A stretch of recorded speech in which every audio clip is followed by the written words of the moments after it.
कानपुर में एक जगह है घाटमपुर और घाटमपुर नगर पालिका परिषद में एक महिला कर्मचारी की तैनाती होती है। उस महिला कर्मचारी की एक पुलिस कांस्टेबल से मुलाकात हो जाती है। मुलाकात में ही वह पुलिस कांस्टेबल उस महिला की तरफ देखता है और देखते ही देखते प्यार का इजहार कर देता है और मिलना जुलना भी शुरू हो जाता है। जैसे ही उस महिला के पति को यह बात पता चलती है कि एक पुलिस वाला उसकी बीवी के आगे पीछे रहता है, तो उसे गुस्सा आ जाता है। उसने पुलिस वाले से इस बात का विरोध किया। तब उसने विरोध किया तो पुलिस वाले ने इस बात पर बहुत ज़्यादा गुस्सा हो जाता है। पुलिस वाले ने उस लड़के को, जो कि उस महिला का पति होता है, उसको बहुत बुरी तरह से पीट दिया और ना केवल पीटा बल्कि पुलिस का दबाव बनाया। कहा कि तुम्हारी गिरफ्तारी करवा दी जाएगी, तुम्हें किसी फर्जी मुकदमे में जेल भेज दिया जाएगा और शायद तुम्हें इस बात का एहसास भी नहीं होगा कि तुम्हारे साथ क्या हुआ। इसी तरह की तमाम धमकी दी जाती है, पीटा जाता है। वो व्यक्ति परेशान होकर बड़े अधिकारियों से मुलाकात करता है और मुलाकात करने के बाद कहता है कि घाटमपुर नगर पालिका परिषद में एक महिला है, मैं उसका पति हूँ और मेरी पत्नी को यह पुलिस वाला बहुत ज़्यादा परेशान करता है। जैसे ही बड़े अधिकारियों को यह बात पता चलती है तो बड़े अधिकारी उस पुलिस कांस्टेबल को सस्पेंड कर देते हैं। कहते हैं कि अब जाओ, अब आराम करो, अगर तुम्हारे रहते हुए महिलाएं सुरक्षित नहीं है तो तुम काम क्या करोगे। कुछ इसी तरह से डराया गया, धमकाया गया, उसको उसकी ड्यूटी का एहसास कराया गया। लेकिन यह कोई नहीं जानता था कि जिस पुलिस कांस्टेबल को एक महिला से, वो भी शादीशुदा होती है, उससे प्यार हो जाता है, जबकि वह खुद भी शादीशुदा है, साथ ही 2 बच्चों का बाप भी है। उसे एक लड़की से पहले भी प्यार हुआ था और उसने उस लड़की को कत्ल करके उस लाश को दबा दिया था, फेंक दिया था। लेकिन लगभग 3 महीने और 10 दिन बीत जाते हैं, तब जाकर पता चलता है कि यह तो कातिल है। पुलिस ने जब इस घटनाक्रम का खुलासा किया तो लोगों को यकीन नहीं हो रहा था कि जिसको रक्षा की जिम्मेदारी दी है वह आखिरकार कैसे भक्षक हो सकता है। आज की कहानी एक ऐसे कातिल की है जो पुलिस के साथ था, उसके बाद भी वो पकड़ा नहीं जा रहा था। आदाब, नमस्कार, गुड इवनिंग, सत श्री अकाल। मैं मुकेश चंद विद्यार्थी आप तमाम लोगों का स्वागत करता हूँ स्टोरी नेशन के कहानी के इस एपिसोड में। उम्मीद है सारी फैमिली अच्छी होगी, अपना और अपनों का ख्याल रख रही होगी। आज की सच्ची घटना सुनाने से पहले आप लोगों से एक छोटी सी रिक्वेस्ट है, एक छोटी सी गुजारिश है कि अगर आप लोग चैनल पे नए हैं तो चैनल को सब्सक्राइब कीजिएगा और वीडियो को लाइक और शेयर कीजिएगा। आज की जो सच्ची घटना मैं आपको सुनाने जा रहा हूँ, ये सच्ची घटना है उत्तर प्रदेश का एक जिला है फतेहपुर और इसी का ही एक इलाका लगता है परसेरा। दरअसल यहाँ का रहने वाला एक किसान जिसका नाम होता है बाबू प्रसाद तिवारी, उनकी पत्नी संगीता, बेटा अमित। दरअसल इनकी एक बेटी होती है शालिनी, जो कि कानपुर में रह रही थी, थाना बर्रा क्षेत्र में। अपनी बेटी से बातचीत नहीं कर पा रहे थे तो अपनी बेटी से बातचीत न कर पाने की वजह से थोड़ा परेशान होते हैं और सीधा पहुंच जाते हैं थाने में। बर्रा थाने में जाने के बाद अपनी बात बताते हैं कि साहब, हम फलना जगह के रहने वाले हैं और जो हमारी बेटी है वह नेशनल हॉस्पिटल में नर्स का काम करती थी। अभी कुछ दिन पहले ही उसने कानपुर स्थित एक मेडिकल कॉलेज है, वहाँ से नर्सिंग का कोर्स किया है और वो हर दूसरे तीसरे दिन हमसे बात कर लिया करती थी, लेकिन अब बातचीत नहीं हो पा रही है। पुलिस वालों ने पूरी बात सुनी और बात सुनने के बाद प्रार्थना पत्र लिखवाया, उसे अपने पास रख लिया। रखवाने के बाद कहा कि ठीक है, हम अपनी तरफ से पूरी कोशिश करेंगे और आप भी कोशिश करना और हम भी उसे ढूंढने की पूरी कोशिश करेंगे। घर वाले थोड़ा चिंतित थे, परेशान थे, तो वो आखिरकार अपने घर पहुंच जाते हैं। लेकिन पुलिस ने अपनी तरफ से कोई कार्रवाई नहीं की। अमूमन पुलिस हर मामले को इसी तरह से लापरवाही से लेती है। 1-2 दिन के बाद यह परिवार फिर से थाने जाता है और थाने जाने के बाद अधिकारियों से बातचीत करता है। कहता है कि साहब, हमने प्रार्थना पत्र दिया था, लेकिन ना तो कोई आपने FIR दर्ज की और ना ही हमारी बेटी शालिनी को ढूंढने की कोशिश की। शालिनी की उम्र लगभग 24 साल के आसपास होती है। जब लगातार यह परिवार थाने जा रहा था तो पुलिस वाले को गुस्सा आने लगता है। पुलिस वाले इनसे बचने लगते हैं और पुलिस वाले इनसे कहते हैं कि जब बेटी को संभालने का वक्त था तब तो तुमने इसे संभाला नहीं और इस तरह से अब हमें परेशान करने के लिए आ जाते हो। इस तरह से माँ और बाप, भाई यानी कि बाबू प्रसाद तिवारी, संगीता और उसका जो बेटा होता है अमित, इन्हें किसी न किसी बात पर परेशान किया जाने लगा, जलील किया जाने लगा, थाने से भगाया जाने लगा और कहा जाने लगा कि तुम्हारी बेटी किसी के साथ भाग गई होगी। कुछ इस तरह से जब टार्चर किया जाने लगा तो परेशान हो जाते हैं, लेकिन उनकी बेटी थी तो गायब थी, इसलिए उन्हें यह परेशानी, यह दिक्कत इतनी बड़ी नहीं लग रही थी जितनी बड़ी कि उनकी बेटी के गायब होने की बात थी। आखिरकार वह परेशान होते होते फिर भी थाने पहुंच जाया करते थे और थाने वाले उन्हें किसी न किसी बात पर दुत्कार कर वहां से भगा दिया करते थे। बात जब हद से ज्यादा हो जाती है, कुल मिलाकर दिन ऐसे ही बढ़ते चले जाते हैं। 2, 4, 6, 10 दिन, पूरा फरवरी का महीना ऐसे ही निकल जाता है। लेकिन उनकी कोई एफआईआर दर्ज नहीं होती। आखिरकार वो उच्च अधिकारियों से संपर्क करते हैं और संपर्क करने के बाद पुलिस की थोड़ी बहुत नींद टूटती है, यानी कि 3 मार्च 2024 को गुमशुदगी की एफआईआर दर्ज कर ली जाती है। शालिनी, जिसकी उम्र लगभग 24 साल है, वह अचानक से लापता हो चुकी थी। उसको पुलिस ढूंढने का काम शुरू कर देती है, यानी कि पूरा मार्च निकल जाता है, लेकिन वो लड़की वापस नहीं आती और पूरा मार्च के बाद अप्रैल निकल जाता है। पुलिस अपनी तरफ से काम करने की इसकी जो शैली होती है, जिसके बारे में ऐसा बताया जाता है कि पुलिस हर मामले को अमूनन शिथिलता से काम लेती है। या तो बहुत ज़्यादा प्रेशर हो या फिर बहुत बड़ी सिफारिश हो, या कहते हैं कि बहुत ज़्यादा पैसे अगर मिल जाए तो पुलिस का जो रफ्तार होती है वो कई गुना बढ़ जाती है। और इस मामले में यह गरीब फैमिली थी, इसलिए पुलिस इसमें कुछ ज़्यादा कार्रवाई नहीं कर पा रही थी। आखिरकार जब बड़े अधिकारी से मुलाकात की जाती है, डीएसपी साउथ रविंद्र कुमार जी से, तो रविंद्र कुमार ने इस मामले को गंभीरता से लिया और परिवार वालों से कहा कि तुम परेशान मत हो, हम तुम्हारी बेटी को तलाश करने की हर हाल में कोशिश करेंगे। आखिरकार पुलिस की फिर नींद टूटती है। उसके बाद फिर पुलिस ने इस लड़की का जो मोबाइल नंबर था, उसके पास 2 नंबर थे, दोनों नंबर की सीडीआर निकलवाई जाती है। लगभग 1.5 साल की सीडीआर निकलवाने के बाद पुलिस ने उस सीडीआर के एक एक नंबर की बारीकी से पड़ताल करना शुरू कर दिया कि आखिरकार शालिनी किससे बात करती थी, कौन उसका दोस्त था, किससे ज़्यादा वो नज़दीक थी, किस किस को मैसेज करती थी, व्हाट्सएप चैट किया करती थी, उसके सोशल अकाउंट से लेकर हर जानकारी को खंगालना शुरू कर देती है। आखिरकार पुलिस को कड़ी मशक्कत के बाद पता चलता है कि एक मनोज नाम का हेड कांस्टेबल है, जो कि जिला एटा के थाना जैथरा का एक मोहल्ला लगता है गांधीनगर, वहां का रहने वाला होता है और इसकी जो पोस्टिंग होती है कानपुर के अलग अलग थानों में होती है। दरअसल इस कांस्टेबल की उस शालिनी से लगातार बातचीत हो रही थी और उसके गायब होने के बाद इस व्यक्ति ने कुछ जानने की कोशिश नहीं की कि तुम कहाँ हो, कहाँ नहीं हो। पहले ही खूब सारी बातें किया करते थे, लंबी चौड़ी चैट किया करते थे। अब पुलिस को कहीं ना कहीं शक होता है, तो पुलिस ने इस व्यक्ति को हिरासत में लिया और हिरासत में लेने के बाद इससे पूछताछ करना शुरू कर दिया।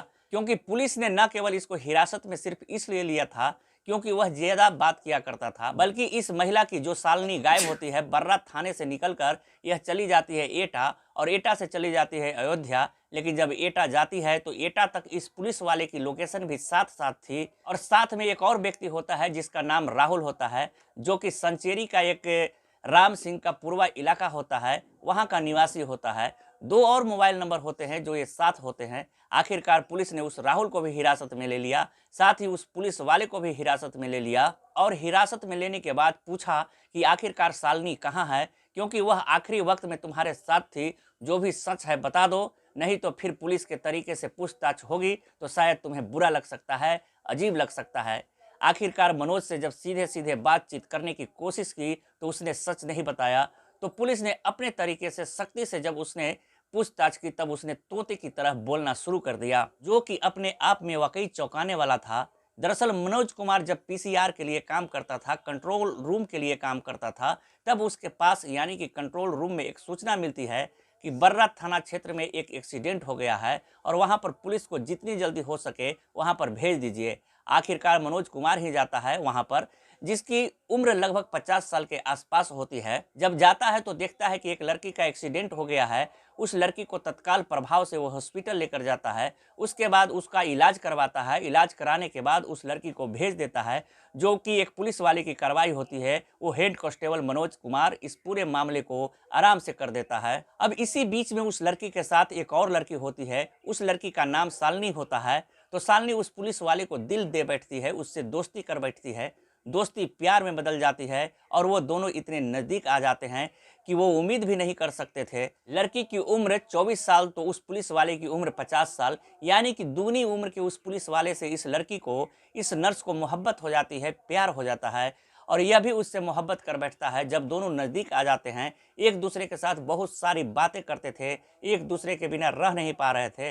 लेकिन पुलिस वाले ने यह कभी नहीं बताया कि वो शादीशुदा है और 2 बच्चों का बाप भी है। इस बात का जब लड़की को पता चलता है तो इस लड़की को बड़ा दुख होता है कि तुमने अपनी ज़िंदगी के पिछले पन्ने मेरे सामने क्यों नहीं खोले, कम से कम एक बार बता देते तो शायद मैं कोई इस तरह का फैसला नहीं लेती। अब उस लड़की ने दबाव बनाना शुरू कर दिया कि वो शादी तुम्ही से करेगी, हर हाल में करेगी। अगर शादी नहीं करोगे तो फिर वो अधिकारियों के पास जाकर पूरी कहानी बताएगी।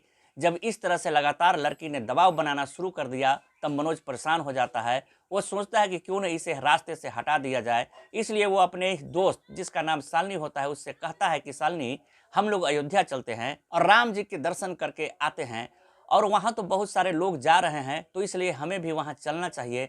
कुछ इस तरह का बहाना था। उसे अपनी कार में बैठाता है। साथ ही जो उसका एक साथी है राहुल, उसको भी साथ में बिठाया जाता है और बिठाने के बाद वह सीधा गाड़ी चल पड़ती है।